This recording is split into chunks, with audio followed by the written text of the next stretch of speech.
human form of life and falls down again into evolutionary cycle, he must be considered most unfortunate. Due to his defective senses, a foolish man cannot see that this is happening. Consequently, Sri Isopanisad advises us to exert our energy in the spirit of Ishwasya. There's just one point that came to mind, saying, due to our defective senses, a foolish man cannot see this is happening. So what's this is happening? That after the human life, that one can, fall down into the lower species. We can't see this is happening. We don't have the senses that can see that. You can't see what happens when the body dies, can you? Can you see with your eyes the soul is taken out of the body and put into another body? You can't see that. But you don't have to see that, because the Shastra, the scriptures, is there to tell us that's happening. They're giving us the eyes. Therefore, there's a term called Shastra Chakshush. Okay, Chakshu means eyes. Okay. Yeah. Eyes, yeah. So they are your eyes. I mean, this is our eyes. Shastra Chakshush. Or another term, Gyan Chakshush. Gyan Chakshush. The eyes of knowledge. So this knowledge is our eyes. This scripture is our eyes. So this is the knowledge which is beyond our senses. And yeah, because it has come from the Krishna. So manufacturer has actually given you the manual saying this is what this is how it works. Yeah. You follow this, you'll be all right. Yeah. So even though these eyes don't work, even it's so defective, even I need glasses. Yeah. But even with the glasses, it's not very good. So that's one of the important things to understand, that our senses are not good enough to understand God, to understand ourselves, to understand the purpose of life, all these things. But that doesn't mean we can't get anywhere. It means we should take shelter and benefit of the scriptures and the holy people and hear from them and take advantage of the scriptures. And that's why the scriptures are there. That's why the Bible's there, the Quran's there, the Bhagavad Gita's there, the Mahabharata's there, Srimad Bhagavatam is there. Give us the eyes, to know what to do and what to avoid and things like that. Like the Bible says, commandments, thou shalt not kill, thou shalt not commit adultery, love thy neighbor, love thy God with all thy heart. So it's giving us the guidelines, to show us the way, like that.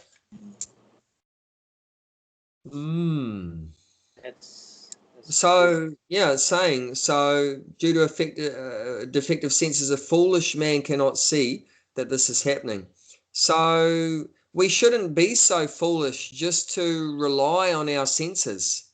This is just foolishness. I mean, even when the sun goes down in the evening, you can't even see your hand in your front of your face. Right. So the senses are useless. So we have to go beyond the senses. If you don't, then that's real foolish. Like many people say, I don't believe in God. You show me God. I want to see God. I want to see God, then I'll believe in God, if I can see him. But then that's foolish. What good are your eyes to see God? Do you think you can see the spiritual form of God with your material eyes? No way. He's completely spiritual. You can't see him with these eyes. And also, what right have you got to demand to see God? He's not just some small nobody person that has to do what you want. Can you demand to see the Prime Minister of Australia? I don't believe in the Prime Minister unless he comes to me. He has to come to me and prove that he exists before I accept that there's a Prime Minister of Australia. No, I mean, even New Zealand is even a more smaller country. But I can't demand that Jacinta Ardern is going to come to me here in my small place in the country in Northland. She's not going to come. She's going to say, who are you? to demand for me to come. So who are we to demand that God has to prove himself that he exists by coming in front of our stupid eyes that can't even see without the light turned on, and we can't even see material things, let alone see spiritual things. So these defective senses are no value whatsoever for understanding God. We have to submit to his process. Although, there's one exception. We have one sense that's very useful to understand God, and that's our ears. This is the best sense for spiritual realization. Although generally with material senses, you can't understand God. But having said that, there is one of our material senses, the ears, that does have the capacity for spiritual realization. And that's through this hearing. Shruti. So through Shruti. But not through seeing. You'll notice that there's 9 processes of bhakti. Nava bhakti, 9 processes. But none of the 9 is seeing. There's no seeing in the 9 processes. Not about seeing God. But the first one is Shravanam, hearing about God, and Kirtanam, chanting God's names. But there's no process to do with the eyes. The eyes are not much use. Like that. Of course, we use our eyes to see the murti in the temple. That's wonderful, like that. But the main recommended process is to hear about God and to chant God's names and to taste God prasad. These are the things we do with the tongue, is chanting and also tasting prasadam. So we can get purified by using the senses like that in relation with God. And I think the information, the actual knowledge is coming from God. You can't see, with these eyes, you can't see anything. You can hear what he has passed on, passed on. So you can listen to from bona fide and all those people. So though who are already versed in the knowledge, I guess. Yeah. It's quite. But I'm not saying that we can never see God, but I'm just saying in our current contaminated condition, when we're in Maya, we can't see God. But, however, once our senses are purified by bhakti, like I said, by taking prasadam, by chanting Hare Krishna, by hearing his words, and once our heart becomes purified and he's pleased by our bhakti, then he may reveal himself. Here I am, you're my devotee, I love you, and like that. So that's the beauty of this process of bhakti. It can actually bring a person to the point where they can see God and they can talk to God. And there's many historic evidences in the scriptures of devotees that could see God and could talk to God and could embrace God and have a loving relationship with God. One time Prabhupada revealed that. He was talking with one interviewer came and he said, how do you write these purports? How do you write these purports? Because normally, of course, a writer is the information, whatever they're writing, is just coming out of their mind, out of their from their mental fertile mind. So he's asking, well, is this just your mental, things too? You just thought it up. And Prabhupada said, God tells me what to. Krishna tells me what to write. Krishna tells me what to write. Okay, so that just blew the interviewer's mind. What the hell does that mean? Krishna tells him what to write. What does that mean? Who's Krishna, and Krishna's God, and God tells him what to write. How does that work? So the devotee in the room could see the interviewer was like really bewildered, really confused. What the hell's going on here? So the devotee tried to make it more understandable for him, and he said, what Prabhupada means is that Krishna in his heart, God in his heart, tells him what to write. Okay, that's what the devotee was thinking. That's the understanding the devotee had, that that God in Prabhupada's heart, Krishna in Prabhupada's heart, tells Prabhupada what to write in his purports. And Prabhupada immediately cut him off and said, no. He said, no. He said, no. He said, Krishna is, hear this one. Krishna is sitting next to me and telling me what to write. And that blew, that now the interviewer's head is completely blown, but now the devotee's head is completely blown. What Prabhupada is revealing, that the Supreme Being, Bhagavan Krishna, has come down to this material world and sitting right next, being in the same room with Prabhupada and telling him what to write. So that these purports is actually not only the translation is God's words, but this is a mind blower. The purports are also God's words presented by a devotee, but they're actually God's words. And Prabhupada has spoken them into the dictaphone. But see, Krishna is talking to Prabhupada, and Prabhupada's talking to us. Because Prabhupada didn't type the purports out. He spoke them into a dictaphone. Yeah.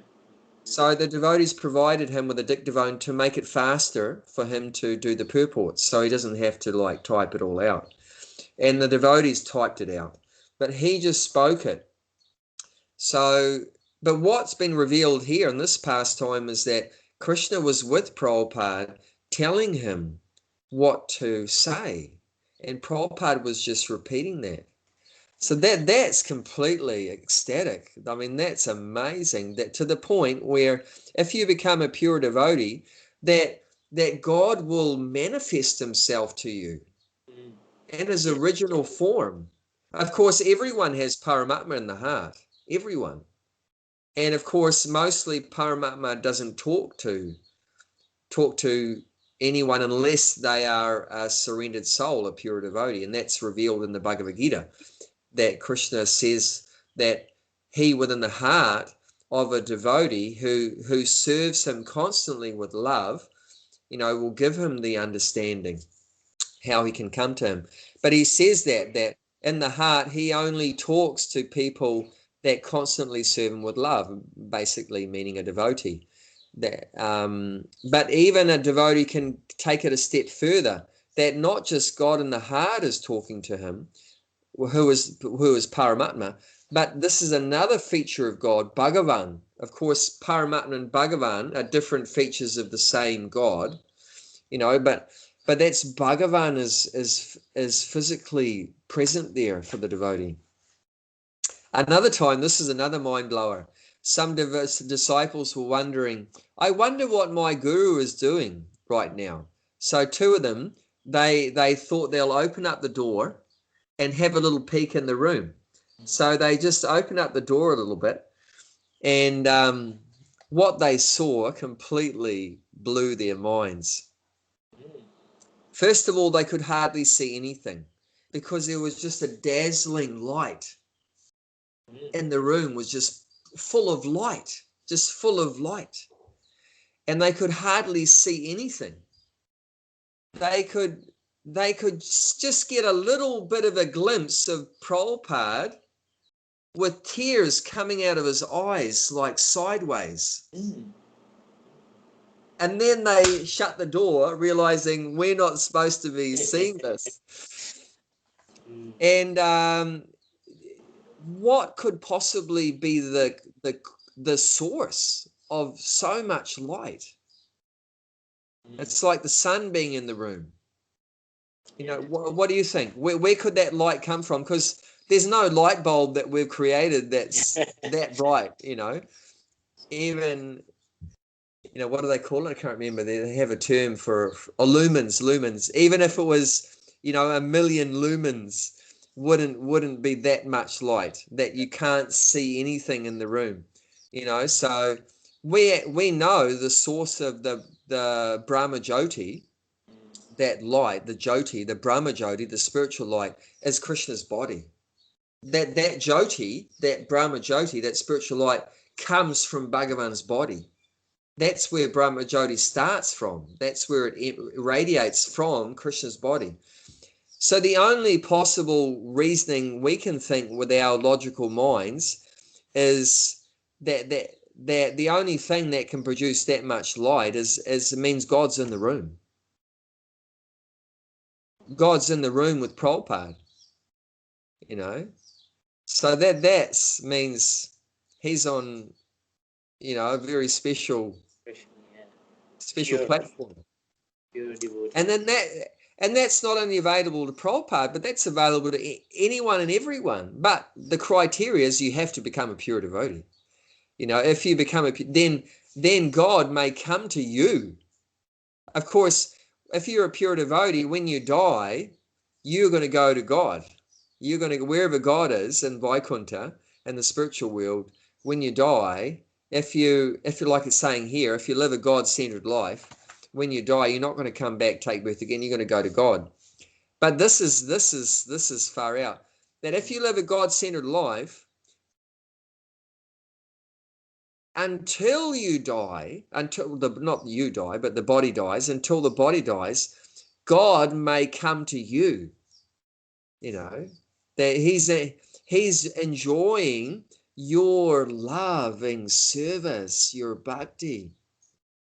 There's one verse actually told in another one of the Upanishads, saying where this is Lord Narayan speaking to Narada Muni, and Naham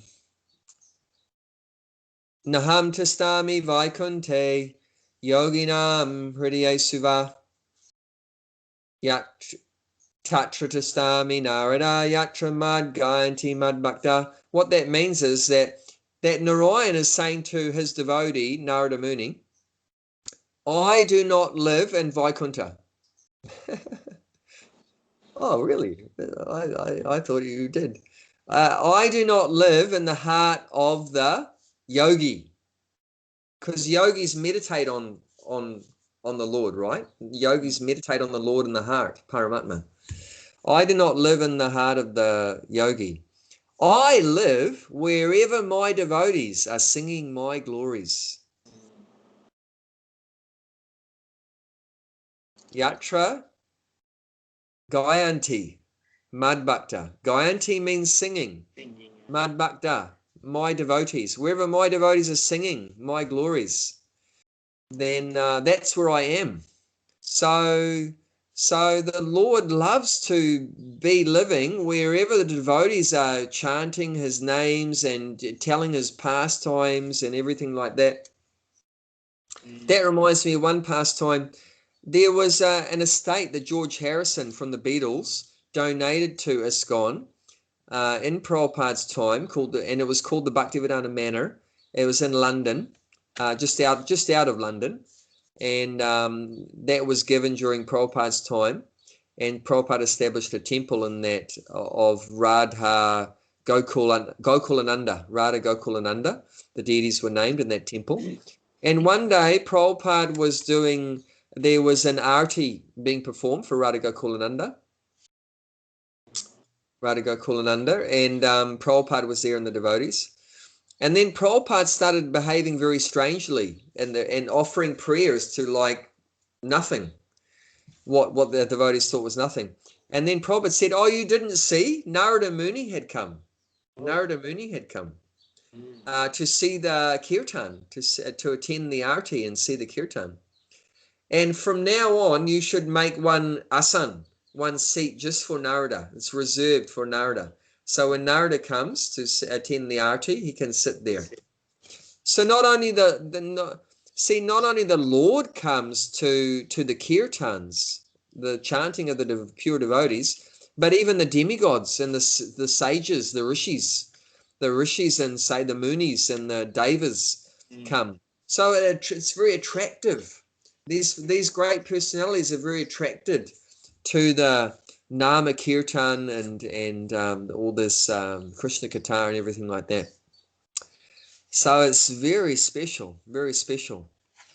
So yeah, we shouldn't just rely on our eyes to see God, but what Prabhupada's guru, Bhaktisiddhanta Saraswati, told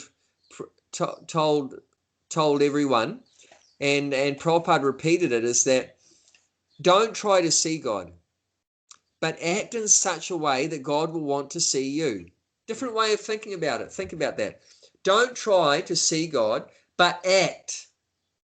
Act in such a way that God will want to see you.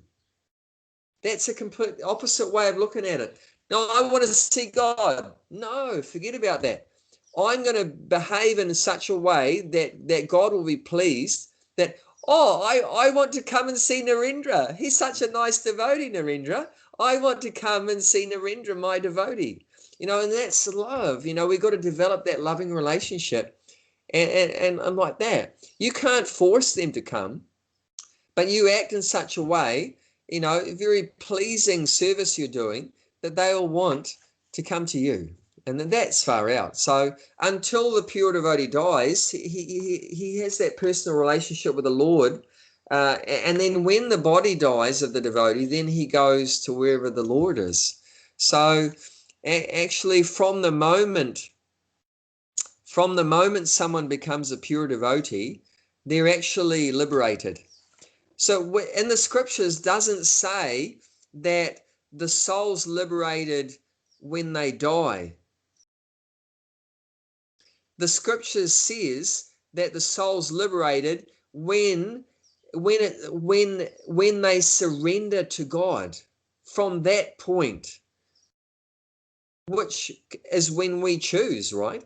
That whenever we decide to surrender to God, which might be at the beginning of our life or in the middle of our life or at the end of our life, whenever, that's our choice. From that point, you surrender to God and become a pure devotee and engage in pure bhakti, and your whole time is used up in hearing about God or glorifying God or remembering God, worshipping God, all these 9 processes like that. Then from that point, you're actually liberated. You're a free soul, Jivan Mukta. So that's pretty far out. That's pretty You don't have to wait. You don't have to wait. Get You out don't of have to wait. Yeah. It's before what you do. Yeah. And as soon as you engage in that bhakti, like I said, you're liberated. And at any time when death comes, then you're going to go back to the spiritual world, because you're already liberated. So whether you get hit by a bus or fall off a cliff or have a heart attack, it doesn't matter. You're already liberated. So it's just a matter of time. And then as soon as the body doesn't work anymore, then the soul's going to go back to Godhead. But you're already in a liberated state. So the liberated state is when bhakti is there in your life. When your life is fully engaged in bhakti, then you're liberated from that point, not just from the death of the body. That's inconsequential. That whenever that happens, that doesn't really matter. But yeah, so deep. Yeah, it's far out. Okay, let's just. Okay, let's start. Okay, being so engaged, we may wish to live for many, many years. Otherwise, a long life in itself has no value. A tree lives for hundreds and hundreds of years, but there is no point in living a long time like a tree, or breathing like bellows, or begetting children like hogs and dogs, or eating like camels. A humble God-centered life is more valuable than colossal hoax of life dedicated to godless altruism or socialism. So what that's saying is that just living for a long life, has no value without God consciousness. And then the example is given, well, trees live for a long life, but there's no value in a tree's life. Well, what do? They're just standing there, exposed to the elements and just suffering to the wind and the rain and everything. There's no consciousness there, But then then atheists, they'll point out, but you can't compare our life to a tree, you know, because trees don't breathe. But then the scriptures point out, but the blacksmith's bellows, it appears to breathe. Do you know what a bellows is? Blacksmith bellows? Yeah, they There's a use thing pump the air, pump the air it. into the fire. And it seems to go,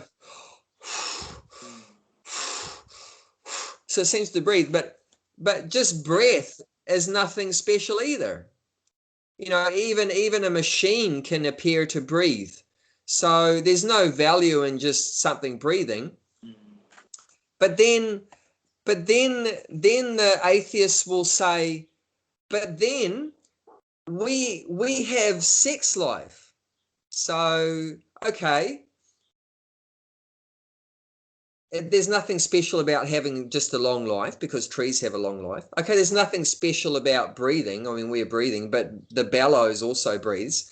But then they'll say, but we can have sex life. And then the scriptures point out, but the pigs and dogs, they also have sex. So the atheists, they like to point out that, you know, their human life is very valuable because of different things. Now, due to material advancement, we're living longer than before. But the scriptures say, but trees, they live more longer than you. And, you know, and we have all these living symptoms like breathing, but, you know, bellows. So, but we have sex, but the animals have sex. So where is the specialty of your life? What is making your life more valuable? It's not the long life. It's not the breathing. It's not the sex. What is your real value? It's the consciousness. It's the God consciousness. That's it. Because trees don't have God consciousness. You know, no machinery doesn't. You know, the animals don't have it. The fish don't have it. The birds don't have it. So our real value is not just trying to live a longer life or in breathing or having sex or eating or whatever like that, because animals eat and everything eats and everything have sex, everything sleeps, you know, and everything will try to protect itself in danger. So, but the real value of the human life is in that God consciousness and living a God-centered life. So that's what it's saying here. Okay, continue now. Okay. When altruistic activities are executed in the spirit of Sri Upanishad. So altruistic means welfare. That means welfare work. Yeah. They become a form of karma yoga. When activities are recommended in Bhagavad Gita, for they guarantee their executor protection from danger of sliding down into the evolutionary process of birth and death. Even though such God-centered activities may be half-finished, they are still good for the executor because they will guarantee him a human form in his next birth. And in this way, one can have another chance to improve his position on the path of liberation. How can one execute God-centered activities is elaborately explained in Bhakti Rasamrita Sindhu by Srila Rupa Goswami. We have rendered this book into English as Nectar of Devotion. We recommend this valuable book to all who are interested in performing their activities in the spirit of Isopanisad. So even if one's not fully Krishna conscious, but still one's trying to follow God's laws and give up the results of his activities to God, you know, means like they're not directly serving Krishna, but they're giving some charity to good causes. They're performing some tapasya, austerity, and doing some yajna, some sacrifices. This is known as punya. This is very pious and purifying. Actually, punya, the meaning of punya, pious activities, Prabhupada explains as activities that clean our heart. activities that make the heart cleaner. This punya. And the opposite is obviously is pap, sinful activities, makes our heart more dirty. It's going to increase the lust and the greed and the anger and the pride and everything by doing pap. That's why we avoid meat eating, intoxication, lust, sex, gambling, because they make our heart more dirty. That's going to increase the lust and the lusty desires and the greediness and the anger and the envy and the pride and so forth. It makes our heart worse. Whereas pious activities, they clean the heart. So, but some people, they don't know Krishna. They're not engaging in a relationship with Krishna, serving Krishna, but they're doing punya. They're giving, as mentioned here, 18th chapter text 5 to 9. So they're engaging in yagya and tapasya and dan and charities like that. So what it's saying here, the result of that is they'll get a human form in the next life. So they're human now, and if they do that punya, God-centered, they're following God's, because God's in all scriptures, God explains the benefits of doing tapasya and giving charity and doing sacrifices. So if they're doing that, then at least they'll get a human form in the next life, which will give them another opportunity to continue more further. Like it's mentioned, even though such God-centered activities may be half finished, they are still good for the executor because they will guarantee human form. So means, imagine you have a spiritual bank balance, a spiritual bank account. So say you might have done 50%. It might be 50% full in this life. So you're going to die and then take birth again, and you start from zero? No, you start from 50%. So then you'll start from 51, right? You start next life 51%, and then 52, 50, like that. And then you might die at 80%. And then you take birth, you start from zero? No, you start from 81%. And turn 100%, then you go back to Godhead, like that. So that you're not losing anything. Whereas materially, you always start from zero. Materially, you say you have $10 million and you die. Do you have $10 million when you take birth? No, nothing. Like, then you have to start again. So, but spiritually, it's not lost. Whatever you do, whatever activities you do spiritually, means whatever sacrifices you do, austerities you do for God, and charities you give in God's service, you're never going to lose that. It's always going to add up. And when you have a full account, then you're liberated. You're going to go back to Godhead.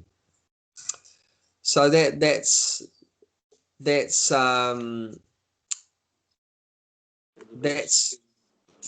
minimum. That's recommended, the minimum. I mean, ideally, if you have a fully God-conscious life and you know Krishna, that's the best. But at least we should have the basic understanding that there is God, like mentioned in the first verse. You don't maybe know who God is, but you know there is a controller.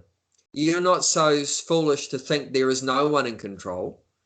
You know there must be someone in control. And that's just logic. That's just logic.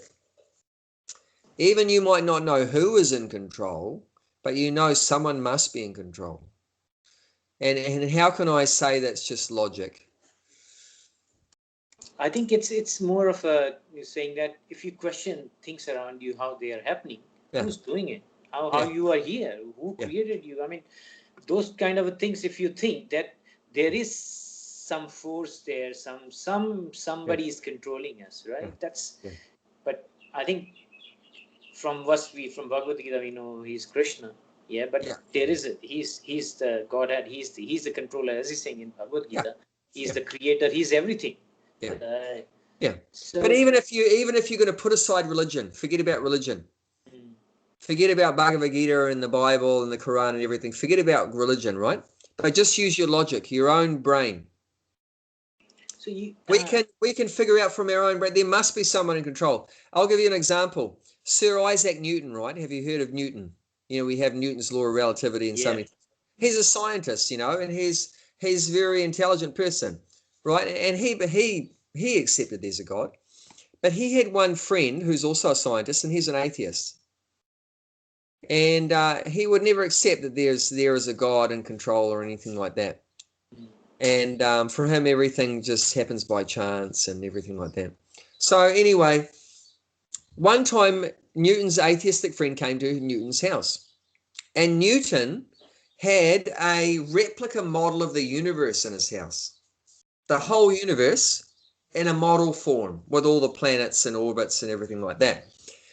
And the friend came to the house and saw this, said, wow, that's just far out. That's just brilliant. It was so complicated and so nicely made and everything like that. And then he asked, so who made it? And Newton said, nobody. And the friend said, come on, no, you pulled my leg. What do you mean nobody? And then Newton said, no, it just happened by chance. Oh, come on. Yeah, how could this happen by chance? Pull the other leg, But Newton said, but that's what you say. You say the whole universe happened by chance. This is just a tiny, insignificant replica, far more simple than the original universe, which is far more complicated. Isn't it? Just by logic, you can understand. I mean, the universe is so complex. How can there be no brain behind it? How can it just be by chance? How can there be no one in control? It just doesn't make sense. I mean, look at Sydney, right? Would anyone dare to say there's no one in control of Sydney? There's no designer for Sydney. There's no engineers behind Sydney. There's no lawmakers behind Sydney. Sydney just happened by chance. Bridges just came up by chance. Tunnels came by chance. The skyscrapers came by chance. What do they call it? The opera house came by chance. Oh, who made the opera house? Nobody. It just happened by chance. It just evolved. It just evolved out of the ocean. It just appeared out of the ocean. If anyone said that, they would immediately be thrown in a lunatic asylum, isn't it? And yet we say the universe is by chance. It just evolved out of a big bang. It doesn't make any sense. It's a lunatic's philosophy. And I think it's like if you go over simple things, I mean, if you look around you and say, where is this coming from? I mean, even if you say iron, where is it coming from? Who's created? Who's actually created this earth? All these elements and everything we are getting it. Basic question. I mean, it doesn't just pop up here, right? Yeah. Yeah. And the other thing is, I was thinking is that even if you look at the scientists, they also go through. They might be getting something from the scriptures, like E is equal to mc square, which says that matter transforms into energy. So it basically the total amount of mass remains same. It just changes the form. I mean, these kind of things. This very close to who created, who does that. I mean, who created this world, this system, whole system, working on its own. I mean, that's if we start asking question, I think that's where. So there is something. So you can't deny that force or the controller. So what Prabhupada explained is the true scientist that really does study very deeply the universe, gradually he will become God conscious. Because if you think enough about nature and the universe and all these energies and everything, you'll come to realize it can't just be by chance. There must be someone in control. There must be an intelligence design. You can see the design of everything. It's just so intelligent. I mean, even if you study your own body, it's just so complex. I mean, how the hell the eyes just came about by chance, or the brain, the heart, the lungs? It's just incredible. The hands, how the hands can grip. I mean, we can't even make a robot that hand can work as well as this hand can at grasping something. I mean, it's just an incredible machine. I think the problem is that they'll never tell this at school. What I'm going to say, they're never going to tell you at school. Yes. that, you know, Darwin came up with the theory of evolution, right? Mm. But then after he wrote that theory of evolution, he studied the structure of the human eye. Mm. And through just deeply researching the eye, he came to realize that it can't have happened that one part of the eye evolved, and then another part of the eye evolved, and then another part of the eye evolved, because every part doesn't work without all the other parts being there. So what he realizes through studying it very deeply is every single part of the eye must have been developed at the same time. And that blew his brain, and he realized it must have been created. It can't have evolved. It must have been created. But they'll never teach you that at school, the rascals, because they're cheaters. They are withholding all the facts from us, and we just fooled. They never taught, like when I studied biology at school, they taught me Darwin's theory of evolution. But the rascal cheaters, they never told me that Darwin lost faith in his own theory of evolution after he studied the eye, because it all happened at the same time. It didn't evolve one by one, you know, from simple to complex or whatever like that. It's so complex, and it all had to happen at the same time, because one part doesn't mean anything without the other part. It cannot work without, It can't work without everything else being there. I mean, yeah, I think all the material knowledge is it's incomplete. We are either speculating, or we are just, it's not, we don't know 100% of anything. If you say, even if we have progressed so much, but we don't know what percentage do you think we know about this whole universe? Nothing. No, maybe 1%, 2%. And it's beyond us. I think we speculate, as I said. I mean, that this might happen, that might, because of that. But yeah, it's beyond us. I think the real knowledge, as you said, or the science of Krishna consciousness or God consciousness, is the real knowledge. And then probably, I think that's what I think is that once you understand the real knowledge, probably you will be, then you qualify to understand the other stuff in detail, I guess. Yeah. So the best thing is to use our God-given intelligence and logic and reasoning faculties and apply it to the scriptures and understanding, what does this mean? How does this work? And then try to apply it in our life. So you use, it doesn't mean you have to throw away your logic and reasoning and you just become some just blind believer, you know, but you use all that logical scientific mindset and everything and apply it to the scriptures and put into practice, you know, make an experiment of what the Upanishad's saying, what the Bhagavad Gita is saying. Make an experiment on that and just see if it works in your life. And you'll find that it does. And you're going to get the results, you know, and that's the scientific process. You know, you have a theory, then you make an experiment, you get a result. That's basically what science is. You have a theory, you make an experiment, and then you get a result. So apply that science onto the Vedas and onto what the spiritual master is saying and on the Vedic text. And that's science, but it's a spiritual science because it's based on the spiritual philosophy. But you use your logic and reasoning and everything there.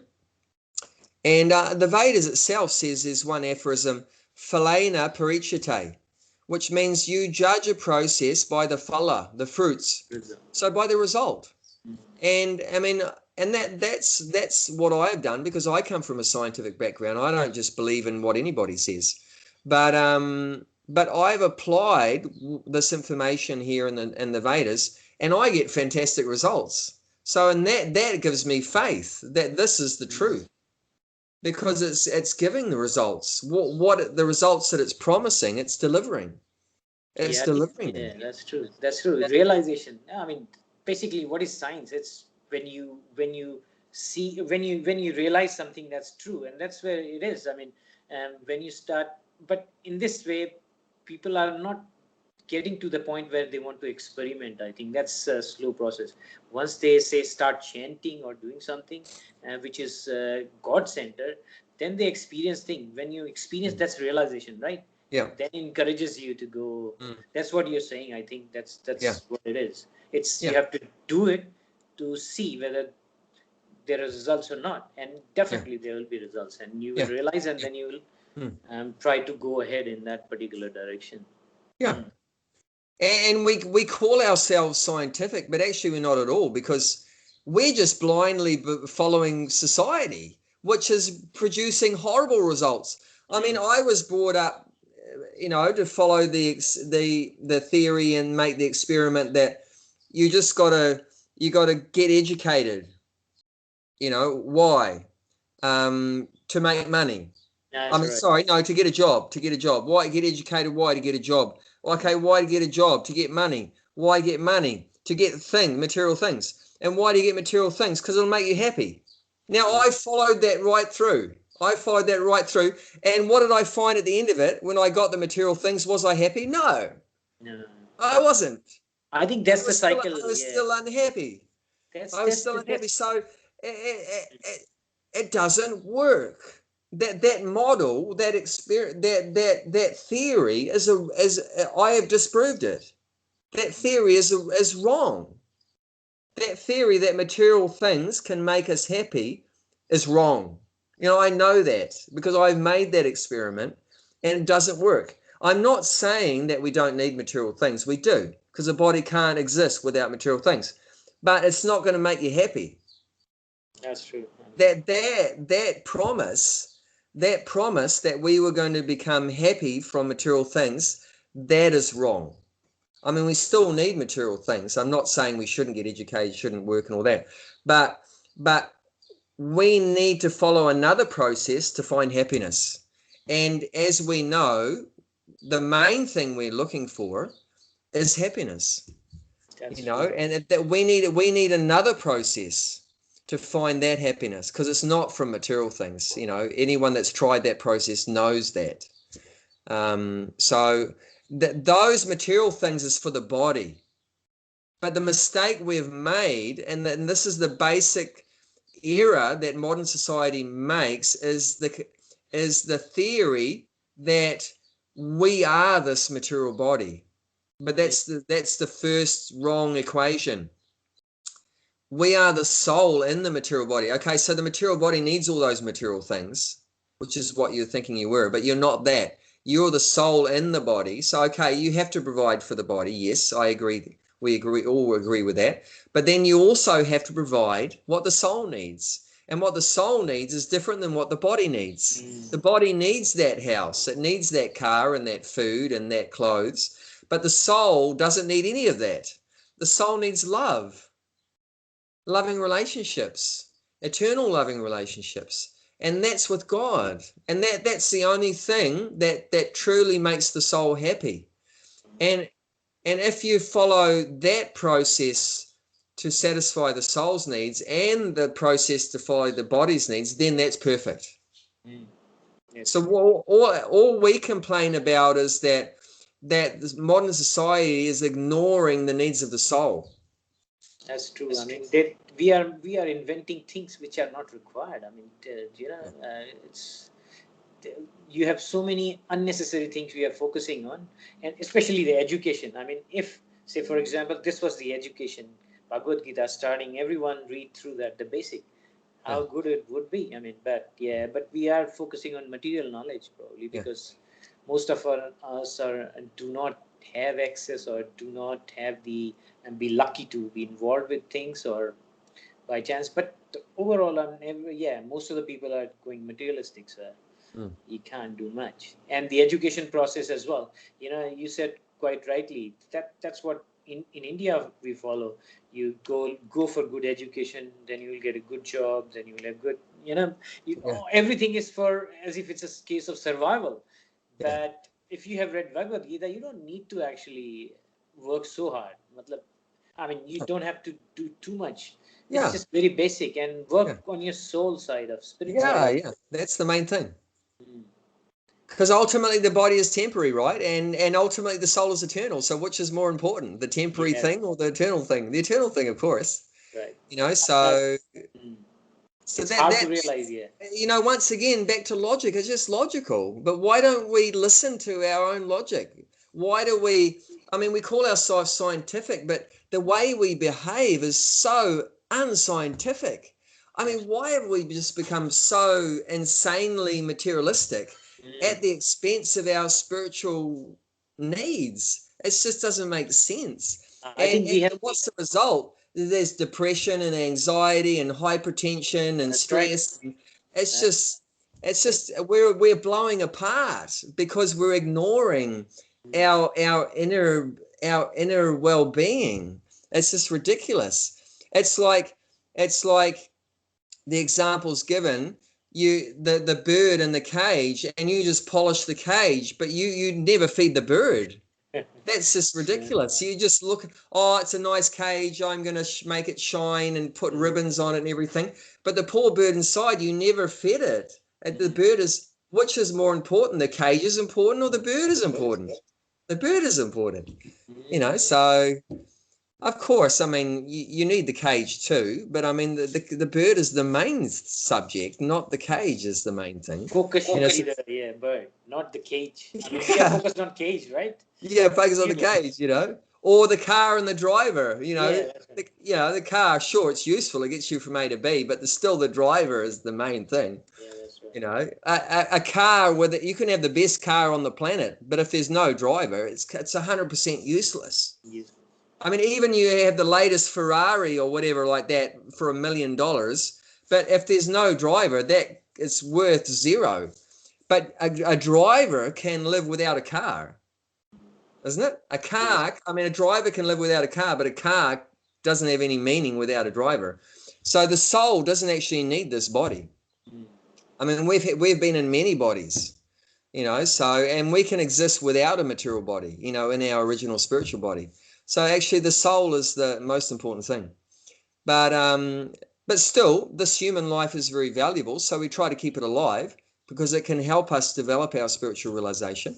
So, but like you say, we want to work hard enough just to keep it alive and not over endeavor at the expense of our, you know, spiritual pursuit. And Prabhupada finishes off mentioning that if you want to get more detail about your a God-centered life, that you can look in the Nectar of Devotion, which is called Bhakti Rasamrita Sindhu.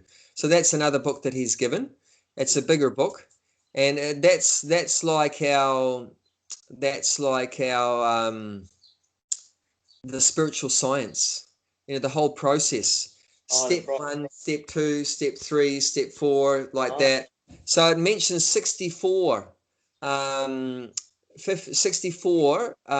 items in the process of devotional service. 64.